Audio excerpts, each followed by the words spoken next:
আরেকটি দেখতে পাচ্ছেন এখানে আছে টিএসপি, তারপরে আছে ডিওপি, আর একটা আছে ম্যাগভিট, যেটা গাছকে কালো করে এবং খুবই বাঞ্চকে। আসসালামু আলাইকুম ওয়া রাহমাতুল্লাহি ওয়া বারাকাতুহু। আরিফ মিষ্টি আঙ্গুর বাগানের পক্ষ থেকে আপনাদের জানাচ্ছি আন্তরিক শুভেচ্ছা। তো আমি আজকে আপনাদের দেখাবো কাটিং দেওয়ার 25 থেকে 1 মাস পরে আপনারা গাছে কি খাবার দিবেন। দেখেন এতগুলো পাতা বের হয়েছে, আসলে কিন্তু এর খাওয়ার প্রয়োজন আছে। প্রায় ব্রাঞ্চেই কিন্তু মুকুল দেখতে পাচ্ছেন, এই যে মুকুল, প্রায় ব্রাঞ্চেই মুকুল বের হচ্ছে। তো এই মুকুলটা আবার কি বড় দেখেন।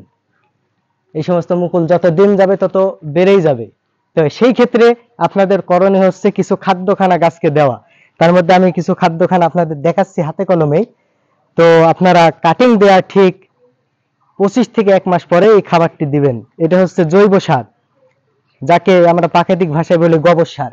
আর এই যে এখানে আমার কাছে আরেকটি দেখতে পাচ্ছেন, এখানে আছে টিএসপি, তারপরে আছে ডিওপি, আর একটা আছে ম্যাগভিট, যেটা গাছকে কালো করে এবং খুবই বাঞ্চকে নরম করে, সতেজ করে।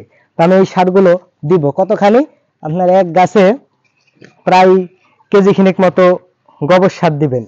এই যে দেখছেন গোবর সার, এইভাবে করে আপনি গাছের গোড়ে ছিটিয়ে দিবেন।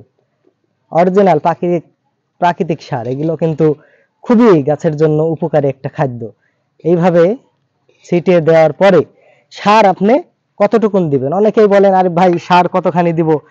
একজন আবার এমন সার দেওয়া দিছে একটা গাছে, তো গাছ একদম পাতা টাতা পড়ে এরম হয়ে গেছে। তা আসলে বেশি পরিমাণ দেওয়ার প্রয়োজন নেই, এর একটা পরিমাণ আছে। ঠিক আপনি 2 মুঠো সার দিবেন। এই যে 1 মুঠ, প্রায় 100 গ্রাম বরাদ্দ গাছের একটু দূর দিয়ে দিবেন যাতে গড়ে না হয়। 1 মুঠ দিলাম, এবার আর 1 মুঠ, 2 মুঠো। এই যে এইভাবে 2 মুঠো সার যাতে গড়ে না পড়ে, একটু দূর দিয়ে এই 2 মুঠো সার দিয়ে দিবেন। দেওয়ার পরে আপনার করণীয় হচ্ছে, এবার হতে পারে দাউলি কিংবা অন্য কিছু দিয়ে এইভাবে আপনি একটু মাটির সঙ্গে মিক্স করে দিবেন, মাটির সঙ্গে মিশিয়ে দিবেন ভালোভাবে।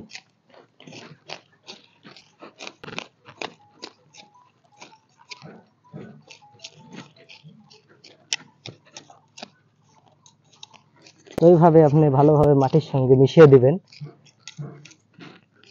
গাছে খাদ্য দিলেন, এবার এই গাছ খুব গতির সঙ্গে বাড়বে। আমি আশা করছি ইনশাআল্লাহ যে 1 মাসের মধ্যে এই সমস্ত গাছে আঙ্গুরের থোকা নিচের দিকে ঝুলে পড়বে। তো আপনারা গাছের গোড়া সবসময় এভাবে পরিষ্কার রাখার চিন্তা ভাবনা করবেন, কোনো ঘাস আগাছা যাতে গাছের গোড়ে না থাকে। এই যে দেখুন, পরিষ্কার রাখবেন। আর যেইভাবে আমি আপনাদের যত্ন করার নিয়মটি শিখিয়ে দিলাম, এইভাবে যদি আপনারা যত্ন করেন তো আপনাদের গাছও এইরকম হবেই ইনশাআল্লাহ।